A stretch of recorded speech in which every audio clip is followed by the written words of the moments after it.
ఈ రోజు తాడేపల్లిలోని క్యాంప్ ఆఫీసులో సిఆర్డీఏ 41వ అథారిటీ సమావేశం ముఖ్యమంత్రి నారా చంద్రబాబు నాయుడు అధ్యక్షతన జరిగింది.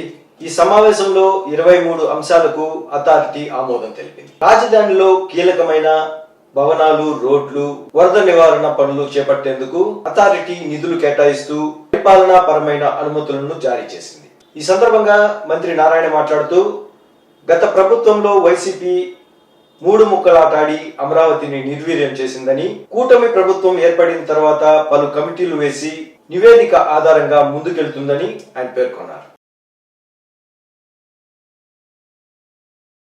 ఈ రోజు తాడేపల్లిలోని క్యాంప్ ఆఫీసులో సిఆర్డీఏ 41వ అథారిటీ సమావేశం ముఖ్యమంత్రి నారా చంద్రబాబు నాయుడు అధ్యక్షతన జరిగింది.